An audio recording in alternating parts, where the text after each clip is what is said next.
Hey guys, today we're going to start a new unit about energy and work, Chapter 10, Energy and Work. And this is a really important one. This isn't actually where a lot of the things we've learned come together, finally. Energy and work, energy in particular, is about as fundamental as it gets in physics. And we've learned enough up to this point to actually make sense of energy and understand what it's doing and how we manipulate it. Today we're going to look at definitions of energy and work, and I'm warning you, you're not going to be satisfied with our definitions, but that's how it is. Then we'll look at the equation for work. Then we'll follow that up with looking at a couple different types of energy and the equations for those different types of energy. So there's a lot of information that comes through today. And we'll see as we work through all these examples and equations, we'll learn about the concept of conservation of energy. We'll get our first look at that. And conservation of energy, that's kind of a big deal. In the last unit, we learned about momentum and learned that momentum is a conserved quantity. The momentum of a system never changes. Well, energy is another one of those conserved quantities. And arguably, energy is the most fundamental thing in physics. It's definitely more fundamental than matter. And arguably, it's even more fundamental than space or time. It turns out that energy is kind of what it's all about. Space and time are kind of relative, and they seem to be just kind of manifestations of the existence of energy. So yeah, energy is a big deal. So let's start in with our definitions here. What is energy? Well, we define energy in terms of work. Energy is the ability to do useful work. So if we observe work being done, we conclude, hey, there must be energy involved in this in some way. So energy we define as the ability to do useful work. So you may be wondering, okay, fine, so what's work?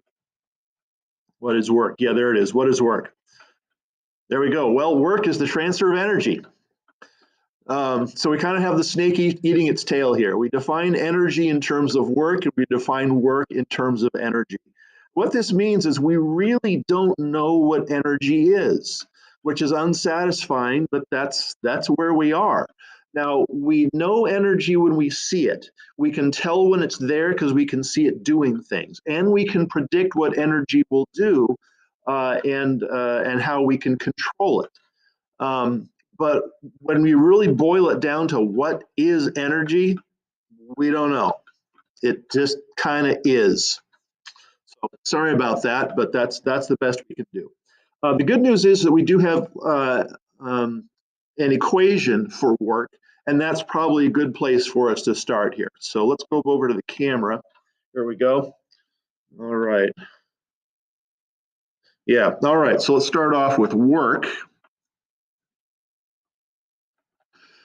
And we define work, or we have the equation for work as work is equal to a force times a distance. Okay, that's the most fundamental, simplest way to say it. Now, the form of the equation that the AP uses is slightly different, but this is a good place to start, and we'll get to the AP definition here pretty soon. So what do we mean? Force times distance. Yeah, F is force. And this is in newtons because force is always in newtons. And d is the distance through which the force is applied. And I'll show this to you in just a second. So, but it's going to be in meters. Okay. So normally I do this in front of the class with my bowling ball. And I start with the bowling ball sitting on the floor and I lift the bowling ball up over my head. And that's difficult to do in this format. So we're going to have to do this in miniature. Set this down so it doesn't land on my foot. So here's a miniature bowling ball. All right. And I want you to envision that I am start with the bowling ball on the floor and I lift the bowling ball up 2 meters. Okay, I'm going to lift the bowling ball up 2 meters. So the ball has a mass of 7 kilograms, and I'm going to lift it 2 meters. Okay, I'm writing those down because we're going to be seeing those numbers quite a bit through this. So yeah, here's our bowling ball. And let's see, let's call this the ground. And I am lifting it up 2 meters upwards. The ball has a mass of 7 kilograms, but as you know, kilograms is mass, that's not weight. So we need to figure out how much force I need to apply to the bowling ball to get it to start rising up. And that force is its weight. I have to apply enough force with my muscles to overcome the weight of the ball. So as you recall, hopefully, to calculate the weight of the ball, we do weight is equal to the mass times g, mg, which in this case would be 7 kilograms times 10 meters per second squared. We're going to round off g to 10 for this exercise because it just makes the math easier and the concept is the same. So we have 70 newtons is the weight of the ball, okay, is the weight of the ball. So that means that to lift the ball, I have to exert a force of 70 newtons. So 70 newtons. And I'm going to lift the thing up 2 meters. So the ball starts on the floor and I lift it up above my head. So it's a total of 2 meters. So times 2 meters. Okay. And you can probably do this one in your head. That means we get 140 units of work. So what are those units of work? Well, let's look at it here. Excuse me. A Newton, as you may or may not recall, is a kilogram meter per second squared.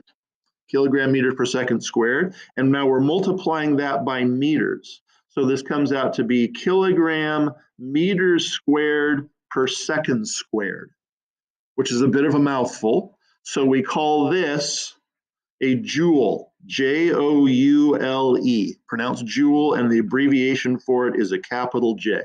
So work is always in the units of joules. And it is equal to a force is produced, joules of work are produced by exerting a force through a distance. So what do I mean a force through a distance? When I'm just holding the bowling ball, when it's just sitting on my hand, there, I'll balance it on my thumb. I have to be exerting a force on the bowling ball that overcomes its weight so that it doesn't drive my hand down to the ground, okay? So the force I'm exerting on it has to be 70 newtons to overcome the weight. But if I'm just sitting there, I'm not doing any work on it according to the physics definition of work here. To do work on it, I actually have to get it moving upwards. Now, to get it moving, I have to exert a little bit more than 70 newtons at first to accelerate it upwards. Okay, but once I get it moving, and it really doesn't matter how fast it's moving, once I get it moving, now it is moving at constant velocity. It's in equilibrium, moving up higher and higher and higher. And since it's not accelerating, I still only need to exert 70 newtons of force on it to keep it moving at that constant velocity upward. Okay, so this is a point of some confusion sometimes for some students. They think that to get it moving upwards, I have to exert more than 70 newtons. And no, I don't. I only have to exert more than 70 newtons to accelerate it. And once I get it moving, then I only have to exert 70 newtons to keep it moving at a constant velocity in an upward direction. But once I get there, once I'm moving it, once it's actually moving through space upward, now it is passing through some distance. And that means that I'm doing work. And the farther I move it, the more work I have done on it. Okay? Now, you may be wondering, well, aren't I doing work when I'm just holding it, you know, at arm's length? You know, that's making my muscles tired. I can't do that forever.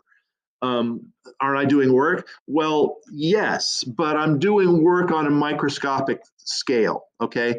Muscle fibers in my arm are contracting. That's how muscle fibers work. They actually move, they shorten. And in shortening, getting shorter, they exert force on tendons and bones and whatever they're holding on to. So at a microscopic level, in my muscle, work is being done because those muscle fibers are getting shorter. They're applying a force to themselves, which is moving, and then they get tired and they relax, and a different muscle fiber has to contract. So work is happening at a microscopic scale inside my arm, which is why my arm gets tired, but no work is being done on the bowling ball because it's not going anywhere. And another way to look at this, if I set the bowling ball on the tabletop, it'll sit there forever and ever, and no work is being done. It's just a balance of forces, and there's no work being done. Nothing is changing. No energy is being transferred. We talk about work being the transfer of energy. It's just sitting there. Okay, but so to get back to this, so when I lift the ball upward through 2 meters, 70 newtons of force through 2 meters, 140 joules of energy, 140 joules of work. 140 joules of work is what I've done. Super. Now let's move on to another form of energy. We're going to talk about potential energy now. Potential energy.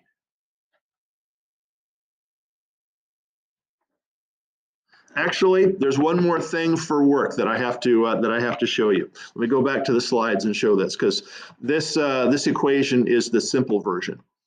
Let's go to here. There we go. Okay, so work is equal to force times distance. That's what I just showed you.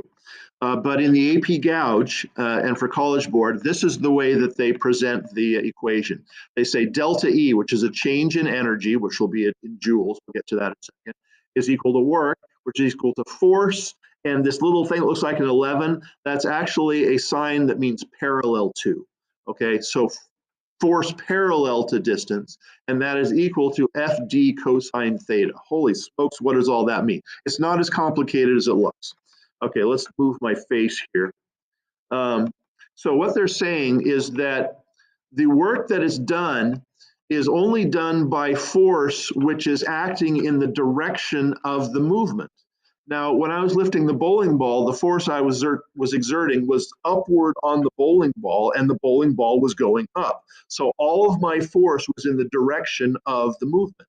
But what if you're pulling at an angle or pushing at an angle? So if we have a box which is sitting on the floor here, and we pull up on it at an angle, well, we're exerting some force upward, and we're exerting some force sideways. And the box actually moves sideways. The box does not move up. It's going to be, we're dragging it along the floor. So the work that we're doing is only done by the component of the force, which is in the direction of the movement. So if we're pulling upward at an angle of 35 degrees, we can work out the components of the force. There's a vertical component and a horizontal component. And the horizontal component is going to be the cosine of 35 degrees, which happens to be 0.82. So we would multiply whatever that force is by 0.82, and that is the component of the force which is doing work in the direction that the box is actually sliding. Okay, so if this was like a 10 Newton force, we'd multiply that by 0.82, and we'd be doing 8.2 newtons of force in the direction that the work is going. And then if we pulled it, 5 meters, we'd do 8.2 newtons times the 5 meters to figure out how much work we actually did on the box. And the rest of that force that we were exerting is just counteracting part of the weight of the box, counteracting the force of gravity a little bit. Okay, now the way to remember this is that if you're pulling perpendicular, in other words, if we're pulling the thing straight up and we're not lifting with enough force to actually lift the box, we're not doing any work because we're literally not getting anywhere. And that would be zero work. And that would be a 90-degree angle between the direction of the force and the direction we're trying to make the box move. And the cosine of 90 is 0. So that's how I remember it. You're just taking the cosine of this angle here, the angle above the horizontal in this particular example. Okay, so work done is still in joules. It's still force times distance, but it is the force that is parallel to the direction of the movement of the object. And the way you figure out the component is FD cosine theta, where theta is the angle between the force and the direction of movement. If that angle is 0, then cosine of 0 is 1, and all of the force that you're exerting is doing work. If it's the angle is 90 degrees, cosine of 90 is 0, and you're not doing any work.